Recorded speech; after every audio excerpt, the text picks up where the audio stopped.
سبح اسم ربك الأعلى الذي خلق فسوى والذي قدر فهدى والذي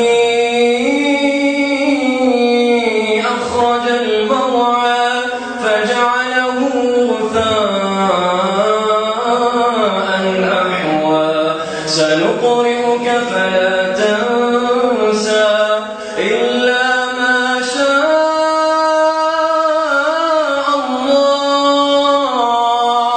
إنه يعلم الجهر وما يخفى ونيسرك لليسرى فذكر إن